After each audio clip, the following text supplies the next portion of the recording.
Assalamualaikum warahmatullahi wabarakatuh. Selamat pagi, selamat siang anak-anak. Kita lanjutkan materi biologi bab 3 yaitu virus. Setelah kemarin kita bahas klasifikasi makhluk hidup dan keanekaragaman hayati ya. Kalian tahu kalau virus itu makhluk hidup atau bukan? Kalian kan sudah belajar klasifikasi makhluk hidup. Makhluk hidup itu dibagi jadi 6 kingdom. Ada nggak kingdom virus? Nggak ada kan? Berarti virus bukan makhluk hidup.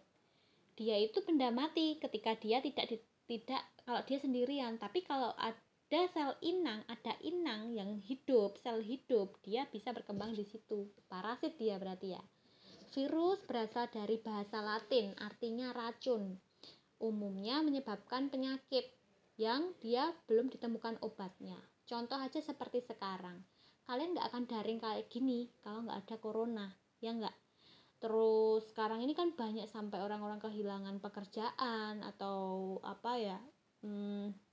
rumah sakit jadi penuh. Terus dengan di berbagai sektor lah, di berbagai sektor itu ternyata lumpuh karena virus gitu. Sebegitunya ya virus itu dampaknya, padahal dia sangat kecil. Nah, akan kita pelajari selanjutnya di bab ini ya. Kenapa belum ditemukan obatnya? Oh, kita ini contoh aja corona ini. Emang udah ditemukan obatnya? Belum kan? Vaksin, ada vaksin. Vaksin itu hanya untuk mencegah. Terus contoh lagi AIDS. AIDS belum ditemukan obatnya.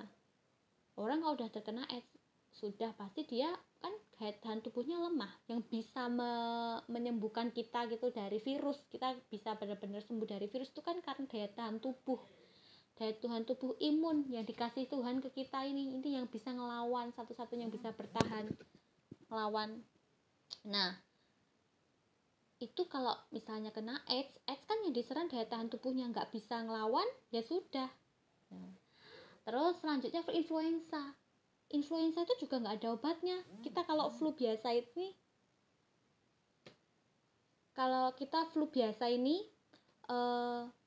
ada nggak obatnya? Ada Mixagrip misalnya, Ultraflu, ternyata bukan ya, mereka bukan obat, mereka hanya untuk menghilangkan gejala yang disebabkan oleh virus influenza. Jadi bukan obat untuk membunuh virusnya itu, jadi untuk meringankan gejala penyebab yang disebabkan oleh virus influenza. Seperti itu. Ciri-ciri virus ini ukurannya sangat kecil, bahkan lebih kecil dari sel bakteri. Bakteri aja kita nggak kelihatan, virus lebih kecil dari sel bakteri, 10-300 milimikron aja. Berapa toh itu? Dia hanya bisa dilihat dengan menggunakan mikroskop elektron. Tubuhnya tersusun atas selubung protein, jadi protein yang menyelubung itu selubung protein, sama isinya, materi intinya itu adalah asam nukleat. Asam nukleatnya bisa DNA atau RNA. Kalau asam nukleatnya itu DNA namanya virus DNA, kalau asam nukleatnya itu RNA namanya virus RNA, gitu ya. Terus virus nggak bisa metabolisme. Kenapa? Dia nggak punya sitoplasma dan organel dalam selnya. Kalau di sel-sel tubuh makhluk hidup yang lain kayak kita, itu punya organel, punya sitoplasma. Tapi kalau virus nggak ada. Kenapa? Dia hanya obligat aja, dia hidupnya parasit obligat. Apa sih parasit obligat itu? Dia hanya bisa berkembang biak di sel yang hidup, sel inang yang hidup. Dia nempel di bakteri, misalnya nempel di sel tubuh manusia, dia bisa hidup. Itu parasit obligat. Terus dia nggak peka terhadap antibiotik. Antibiotik itu obat untuk bakteri. Antibiotik itu untuk musuhnya bakteri, tapi kalau virus nggak bisa, gitu ya. Maaf. Terus virus tidak bisa membelah diri. Dia nggak bisa membelah diri. Terus dia juga mohon maaf ya. Virus tidak dapat membelah diri, dia bisa bereplikasi nanti dengan mekanisme tertentu, daur litik dan daur lysogenik. Nanti kita akan bahas setelah ini. Terus virus dapat mengalami mutasi. Mutasi itu apa? Berubah materi genetiknya, apa, dia berubah, terjadi susunan genetik yang berubah. Kalau udah berubah ya sifatnya berubah. Terus dia punya sifat virulensi, keganasan. Selanjutnya dia dapat mengkristal. Kalau makhluk hidup emang bisa mengkristal? Kita bisa nggak mengkristal? Nggak bisa. Yang bisa mengkristal apa? Es misalnya. Makanya virus itu disebut benda mati juga, karena dia dapat mengkristal. Yang bisa mengkristal kan hanya benda mati gitu. Ini struktur virus. Ini saya ketutupan ya. Bentuk virus itu ada yang batang, bola, huruf T, ada yang apa ya, bentuknya macam-macam ya, kotak, oval. Nah, strukturnya seperti ini. Ya nggak sama persis seperti ini ya. Ini kayak gambarannya ada kepala, ada leher, ada ekor. Kepalanya itu nanti kan ada kapsid. Kapsid itu selubung protein. Ditutupi selubung protein, di dalamnya ada asam nukleat. Itu materi intinya tuh yang abang-abang itu loh, Dek. Asam nukleatnya itu. Nanti bawahnya tuh ada ekor. Ekornya ini untuk nempel, dia nempel di sel inang. Terus ada jarum penusuk. Jarum penusuk ini nanti nusuk, bolongi, nanti dia mengeluarkan enzim, lisosim gitu. Nanti terus dia bolongi sel yang mau dimasuki si asam nukleatnya virus. Nah, ini mekanisme reproduksi virus. Yang pertama ada daur lisis. Sebenarnya nyebutnya kalau di buku kalian daur litik, siklus litik, itu juga bisa. Siklus litik yang seringnya ya, atau daur litik. Daur litik itu replikasi virus yang akhirnya menyebabkan kematian pada sel inang. Kalau litik itu dia menyebabkan sel inang. Inangnya itu kan misalnya sel bakteri, inangnya itu pecah. Virusnya itu sampai menyebabkan pecah, sampai menyebabkan sel inangnya hancur. Tapi kalau lisogenik enggak. Gitu ya, lisogenik itu tanpa menghancurkan sel inang. Tapi kalau litik itu sampai menghancurkan sel inang, sampai pecah. Urutannya gimana? Yang pertama adsorpsi dulu, nempel dulu. Nih, lihat gambarnya. Ekornya ini loh, lihat.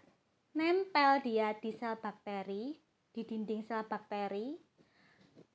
Nah, terus mengeluarkan enzim lisosim yang dia menghancurkan sel inang itu, bolongi. Nempel terus bolongi, bisa ngebur gitu. Berarti kayak gitu ya, kita kalian kalau bayangin kayak gitu gampangannya. Itu adsorpsi. Selanjutnya injeksi.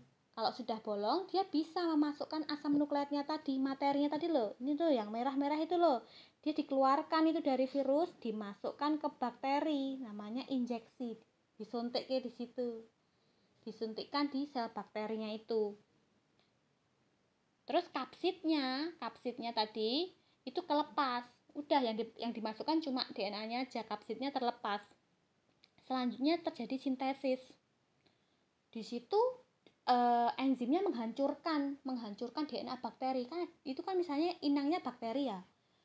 Dihancurkan DNA bakterinya, diganti sama DNA virus, terus virus ini ibaratnya mensabotase tempatnya si DNA bakteri itu buat sintesis.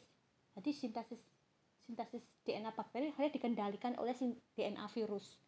Dikendalikan, dia membuat DNA dan protein-protein yang akan dibuat virus-virus baru. Itu ya. Kalau sudah terjadi perakitan. Perakitan itu kan dia kan masih terpisah-pisah nih, lihat gambarnya. Kepala, leher, ekor masih terpisah-pisah, dirakit sampai menjadi kapsid utuh, akhir menjadi virus-virus baru, molekul-molekul virus baru sampai ratusan, 100 sampai 200 molekul virus baru. Kalau sudah lisis, dinding sel bakterinya kan tadi sudah dilunakkan sama enzim lisosim, pecah, keluarlah dari situ virus-virus baru yang siap untuk menginfeksi sel bakteri yang lain.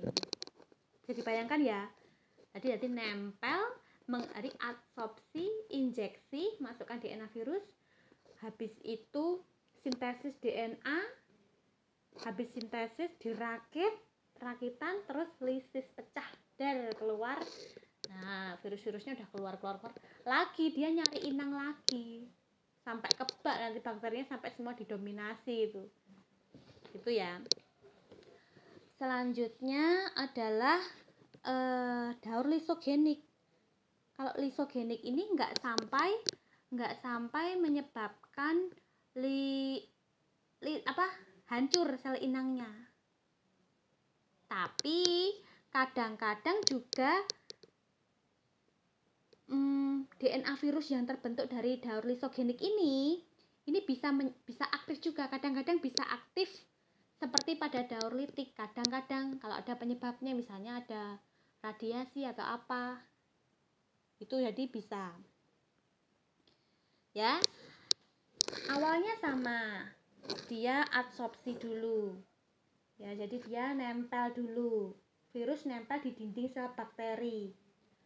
Setelah itu terjadi penggabungan, DNA virus bergabung dengan DNA bakteri, penggabungan ya, DNA bakteri sama DNA virus, sehingga kan ada ini coba dengerin penjelasanku ya, dengerin penjelasanku ini ya, jangan lihat slide, dengerin penjelasan suaraku ya. DNA virus itu menempel ke DNA bakteri. Ada DNA virus yang menempel di DNA bakteri, itu jadi gen. Jadi apa ya? Gen asing bagi bakteri, namanya profag. Aduh. Nih, ada fag bergabung dengan DNA bakteri. Maksudnya apa sih itu? DNA virus nempel di DNA bakteri yang enggak aktif. Itu disebut profag. Nah, sel-sel bakteri tadi kan sel bakteri kan, itu membelah diri. Kalau sel bakteri membelah diri, profag yang di dalamnya juga ikut membelah diri. Jumlahnya sama seperti jumlah sel bakteri yang dihasilkan. Misalnya ini ada satu sel bakteri membelah jadi dua sel bakteri ini tadi masing-masing ada profag. Gitu loh, ada profag di dalamnya masing-masing. Tadinya profagnya satu, gara-gara membelah dua ya profagnya jadi dua. Gitu ya. Profag itu masih belum aktif di dalam situ. Dia ada satu gen asing, yaitu ada DNA bakteri yang dimasuki DNA virus, tapi masih belum aktif di situ. Nah, inilah disebut daur lisogenik.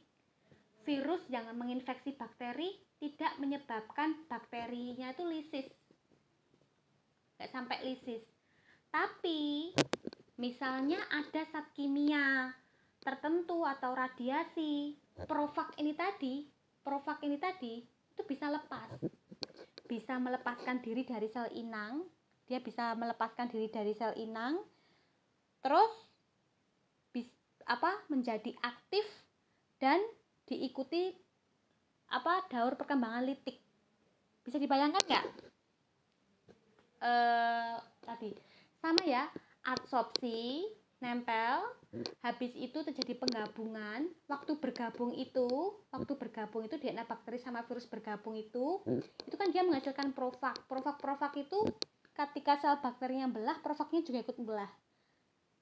Dia masih berupa profag kayak gitu. Nanti kalau ada zat kimia atau ada radiasi, dia baru bisa keluar tuh profagnya. Kalau dia profagnya keluar aktif, nah baru dia bisa melisiskan, bisa diikuti lisis. Kalau udah aktif sendiri, dia bisa memecahkan sel bakteri itu. Gitu ya, bisa dibayangkan ya. Nah, sekarang peran virus dalam kehidupan manusia. Virus itu bisa, ini bukan virus yang menguntungkan manusia ya menguntungkan atau apa ya, manfaat lah, peran gitu aja ya, bukan menguntungkan tapi dia perannya. Virus itu misalnya ini ada penyakit polio disebabkan oleh virus polio, tapi ketika virus polio itu kita nyari obatnya nggak ketemu, obatnya gimana ya cara buatnya? Obatnya ya virusnya itu sendiri, yaitu virusnya itu dilemahkan. Ketika dilemahkan, dia bisa jadi dimasukkan ke tubuh manusia, dia bisa jadi obat. Jadi patogennya itu dilemahkan, itu sifat patogenitasnya hilang, tapi antigenitasnya tetap. Jadi intinya vaksin itu apa? Kayak kalian misalnya udah vaksin nih, vaksin corona ini udah vaksin. Itu sebenarnya apa sih vaksin itu yang dimasukkan? Ya itu sebenarnya kita masukin virus, tapi udah dilemahkan. Virusnya ini bisa nyerang, misalnya kan waktu-waktu misalnya ada virus corona yang masuk, kita kan udah punya vaksin, udah punya virus yang lemah tadi loh di dalam tubuh kita. Dia udah kenal sifatnya. Oh, dia ini virus nih. jadi bisa nyerang gitu. Selanjutnya bisa membuat antitoksin. Antitoksin itu apa ya? Antitoksin itu ya kayak virus menyambungkan DNA virus ke dalam DNA manusia yang mengontrol sintesis antitoksin untuk melawan racun. Misalnya gitu. Terus ada interferon. Interferon itu protein yang dihasilkan sel normal sebagai respon terhadap infeksi virus. Nah, ini bisa mencegah replikasi virus pada inangnya. Terus dapat juga ya digunakan untuk membuat antigen. Si virus ini bisa juga digunakan untuk membuat antigen. Caranya apa? Dengan menyambungkan gabungan profag dan gen manusia penghasil antigen ke sel bakteri. Terus ada beberapa virus yang menyerang tumbuhan juga, virus mosaik, virus TYMV untuk penyakit daun menggulung. Misalnya penyakit kuning pada cabai tomat itu disebabkan oleh begomovirus. Ada virus yang menyebabkan kerusakan phloem pada tanaman jeruk, ada virus yang menyebabkan penyakit kerdil, itu virus-virus tumbuhan. Ada virus yang menyerang hewan juga, penyebab tumor, adenovirus, polioma, penyebab rabies, rhabdovirus, ada retovirus, ada avian influenza, ada Newcastle disease. Nah, ini sekarang tugasnya, yaitu kalian ditulis penyebab penularan, gejala, dan pencegahan virus-virus yang merugikan manusia. Cari yang SARS, COVID-19, polio, cacar air, influenza, flu burung, campak, hepatitis, gondong, AIDS, herpes simplex, rabies. Kalian cari itu ya, penyebabnya apa, penularannya bagaimana, gejalanya seperti apa, dan pencegahannya bagaimana. Untuk tugasnya ini kalian tulis terus dikumpulkan kolektif, atau gini, kalau tidak memungkinkan ini tugasnya nanti petunjuk akan saya lanjutkan di grup ya. Kalian ketik juga bisa di Word, nanti terus dikirim di GC, saya sediakan tempatnya gitu ya tugasnya ya. Demikian untuk pertemuan kali ini, kita lanjutkan materi selanjutnya, tapi selanjutnya akan ada mid semester sebelum beralih ke materi bab 4. Terima kasih. Wassalamualaikum warahmatullahi wabarakatuh.